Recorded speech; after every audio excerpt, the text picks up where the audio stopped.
વિરામ બાદ આપ સર્વ દર્શકોનું જામનગર એટ 9 ન્યૂઝમાં ફરી સ્વાગત છે।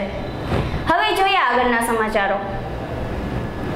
જામનગર પાસેના દરેડમાં આવેલા શિક્ષણ તાલીમ ભવનમાં વિદ્યાર્થીઓને આપવાના થતા પાઠ્યપુસ્તકો ગેરકાયદેસર એકઠા કરી રાખ્યા હતા અને ધોરણ 6 થી ધોરણ 8ના વિદ્યાર્થીઓ માટે સરકારે વિનામૂલ્યે આપવા માટે આવેલા આ પુસ્તકો ભવનમાં એકઠા કરી રાખવામાં આવ્યા હતા।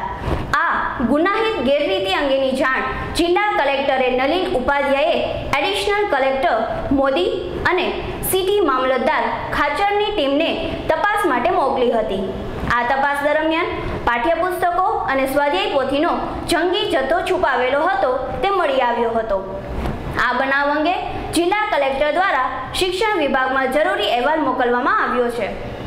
જામનગરની સુપ્રસિદ્ધ ધાર્મિક સંસ્થા એવી શ્રી 5 નવતનપુરી ધામ ખીજડા મંદિર ટ્રસ્ટમાં આગામી તારીખ 22ના ગુરુ પૂર્ણિમાની ઉજવણી કરવામાં આવનાર છે। આ દિવસે સવારના 9:30 વાગ્યાથી 11:30 વાગ્યા સુધી ઉજવણી કાર્યક્રમો હાથ ધરવામાં આવશે તેમજ આચાર્ય કૃષ્ણમણીજી મહારાજ વ્યાખ્યાન પણ આપશે। આ સંસ્થા દ્વારા આ દિવસે રક્તદાન કેમ્પનું પણ આયોજન કરવામાં આવ્યું છે। महत्वपूर्ण रीते आ प्रसंगे फूलहार न लाववा अनुरोध करवामां आव्यो छे। फूलहारनी रकम सार्वजनिक दवाखानानी पेटीमां पधराववामां संस्थाए अनुरोध कर्यो छे। जामनगरनी जीजी होस्पिटल सौराष्ट्रनी सौथी मोटी सरकारी होस्पिटल छे। आ होस्पिटलमां दररोज 1000 थी वधु दर्दीओ सारवार मेळवी रह्या छे।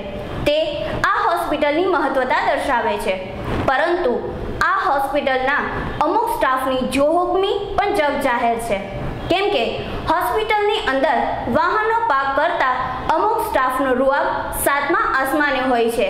तेमां वળી एक स्टाफ नर्से बराबर केस बारी पासे ज पोतानुं वाहन बेधड़क रीते पार्क करे छे। जामनगर जिल्लाना वेराड गाममां भारतीय जनता पार्टी द्वारा वृक्षारोपणनो कार्यक्रम योजवामां આવ્યો હતો।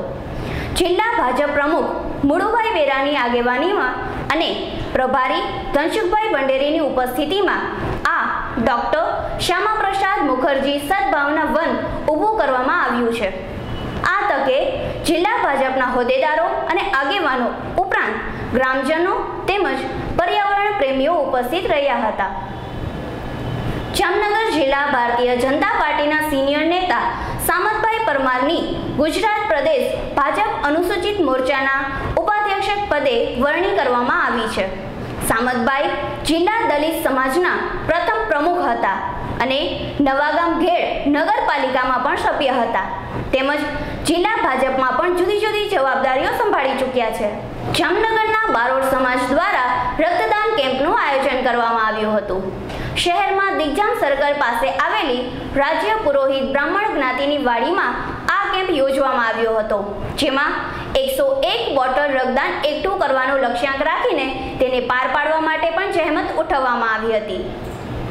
આ રક્ત જામનગરની જીજી હોસ્પિટલની બ્લડ બેંકમાં જમા કરવામાં આવનાર છે।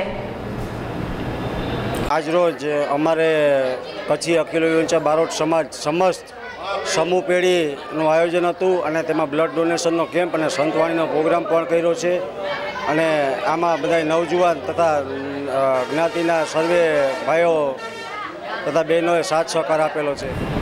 જામનગર શહેરના હાલના 32 ચોરસ કિલોમીટરના વિસ્તારમાં એક સ્થળેથી બીજા સ્થળે જવા માટે વાહનોનો ઉપયોગ ફરજિયાત થઈ રહ્યો છે। તેવામાં શહેરની માજી સૈનિક સહકારી મંડળી લિમિટેડ દ્વારા પૂરી પાડવામાં આવી રહેલી સિટી બસને પણ મોટી સંખ્યામાં નગરજનો લાભ લેતા રહ્યા છે। સિટી બસ સેવાઓ એક ખૂણેથી બીજા ખૂણા સુધી જેમ કે હાપા, દરેડ, પાણાખાંડ, કંસુમરા સહિતના વિસ્તાર સુધી આ સેવાઓ મળતી રહી છે। જામનગરમાં સિટી બસો જે ચાલે છે એ દિવસે દિવસે ઘટતી જાય છે। આ બારેમાં અમે અવારનવાર સિટી સંચાલકોને વાત કરી કે ભાઈ સિટી બસો તમે દોડાવો, બરોબર દોડાવો, રાઈટ ટાઈમ દોડાવો અને કેમ ઓછી થતી જાય છે। તો એણે કીધું કે અમારી આગળ બસો અમને મેનેજર ઓર્ડર આપે એ પ્રમાણે અમે દોડાવશું। પહેલાં દરેક ઠેકાણે બસ સ્ટેન્ડ છે ને 15-15 મિનિટના બોર્ડ મૂક્યા, દર 15 મિનિટે બસ મળશે, પણ ખરેખર અત્યારે 45 મિનિટ પહેલાં એકેય બસ મળતી નથી અને સાંજે 7 વાગ્યા પછી એકેય બસ દોડતી નથી, બંધ કરી દીધી કે અમારે બસો નથી। તો આને માટે જામનગર મહાનગરપાલિકાને પણ લખ્યું, મેયરશ્રીને બી લખ્યું અને રાજકીય પક્ષોને પણ લખ્યું, પણ કોઈ અમને દાદ દીધી નહીં. હમણાં સિટી બસવાળાએ હડતાલ પડી ત્યારે યુવા પાક કોંગ્રેસની કે જેની હોય વિદ્યાર્થી આલમે હડતાલની નોટિસ દીધી અને બસો ચાલુ થઈ ગઈ, પણ 7 ને 10 પછી બસ આગળ પડતી નથી અને એને માટે રિક્ષાવાળા ભાડા ખાય છે. તો અમે એને ફરિયાદ કરી કે ભાઈ આમ કેમ, તો કે રિક્ષા ઉપર વધી ગઈ ને એટલે અમારી બસોમાં કોઈ ઘરાકી નથી રહેતી.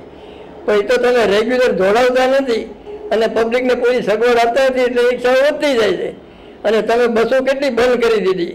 પણ સિટી બસનો એટલો બધો ત્રાસ છે, કાં તો એને બંધ કરી દેવી જોઈએ અને કાં તો પૂરી રીતે દોડાવવી જોઈએ. સાંજે 8 વાગ્યા સુધી બસ પહેલાં 7 વાગે દોડતી, 8:30 દોડતી, 7:45 દોડતી, 8 દોડતી ને 8:15 દોડતી, આ બધી બંધ થઈ ગઈ. છેલ્લી બસ 7 ને 10 દોડે રામેશ્વરથી અને સીધી વાહ સુધી સાધના સોસાયટી સુધી જાય, આગળ જતી નથી. એટલે આ બારામાં સિટી બસનું કોઈ અમારું સાંભળતું નથી. એટલે અમારી વિનંતી છે કે નેટવર્ક યુઝ આમ પબ્લિસિટી આપી અને પ્રજાને ન્યાય અપાવે એવી આશા છે. પરંતુ તાજેતરમાં સિટી બસના અનેક રૂટ અને ફ્રીક્વન્સી ઘટી ગઈ હોવાથી નગરજનોને એક સ્થળેથી બીજા સ્થળે જવા માટે હાલાકી ભોગવવી પડી રહી છે.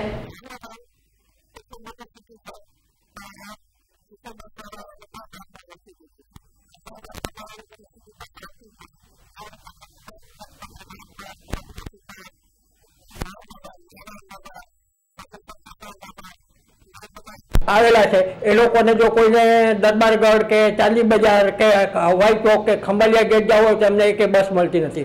ત્યાંથી રેલવે સ્ટેશન હાપા કે ગાંધીનગર જવા માટે કોઈ બસ મળતી નથી. ત્યાંથી એક બસ નીકળે છે ધુવાઉથી એસટી, તે સીધી ટાઉન હોલ થઈને લાલ બંગલે થઈને નીકળી જાય છે.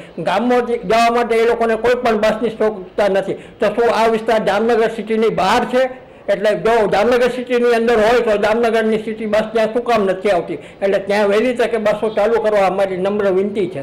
અમારું એવું વિનંતી છે કે શહેરના લોકોને પ્રથમ પ્રાયોરિટી તરીકે ચાન્સ આપવો જોઈએ, કારણ કે શહેરમાંથી લોકોને હોસ્પિટલ જવાનું હોય, દરબારગઢ જવાનું હોય, ત્યાર પછી આપણા મીન્સ કે લાલ બંગલો હોય કે ને ધુવાવ તો જવું હોય તો બસ ડાયરેક્ટ જાય છે. એ બસને વયા જો આપવા કરે તો લોકોને સગવડતા ઘણી મળી રહે. જામનગર શહેર અને જિલ્લામાં હાઈવે ટચ પેટ્રોલ પંપ, દુકાનો, શોરૂમ, ગોડાઉનો કે બંગલાઓની સલામતી જોખમમાં પડી રહી છે. તે જગજાહેર બાબત બની રહેવા પામી છે. વળી અમુક સ્થળોની ચોરીઓ ડિટેક્ટ પણ થઈ શકતી નથી.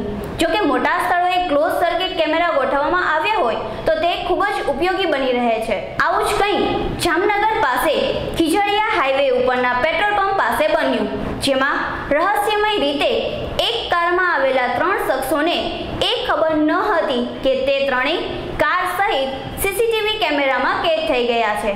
જેમાં ખીજડીયા બાયપાસ પાસે આવેલા રાજ પેટ્રોલ પંપ એક કાર આવી, 3 શખ્સો ઉતર્યા, બધી બાજુ નજર ફેરવી, કોઈ જ ન દેખાયું એટલે પેટ્રોલ પંપના એક આઉટલેટ પાસે રહેલા ઓઇલના ઢગલાબંધ પાઉચ ઉપાડી કારમાં રાખી દીધા અને તેઓ ફરાર થઈ ગયા હતા. આ પેટ્રોલ પંપના સ્ટાફ મોડી રાત્રિનો સમય હોય અંદરની જગ્યાએ સૂતા હતા અને સુમસાન સ્થળ હતું તેનો લાભ પણ આ શખ્સોએ લઈ લીધો હતો. જામનગરમાં ગાંધીનગર વિસ્તારમાં આવેલા શ્રી શિરડી સાંઈ બાબાના મંદિરમાં આગામી સોમવારે ગુરુ પૂર્ણિમા મહોત્સવ ઉજવવામાં આવનાર છે. જેમાં સવારે 5 વાગ્યાથી વિવિધ કાર્યક્રમો યોજાશે. જેમાં ધ્વજારોહણ, આરતી અને સમૂહ મહાપ્રસાદ સહિતના આયોજનોનો સમાવેશ કરવામાં આવ્યો છે.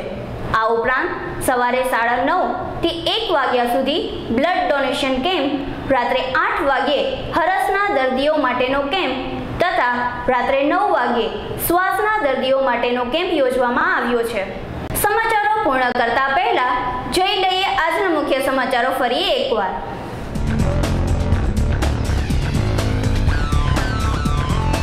જામનગર બન્યું નરકાગાર.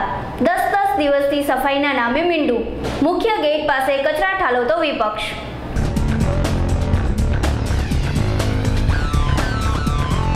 જિલ્લા શિક્ષણ તાલીમ ભવનમાં પાઠ્યપુસ્તકોમાં થતી ગેરરીતિ ઝડપાઈ. એડિશનલ કલેક્ટર અને સિટી મામલતદારનો દરોડો.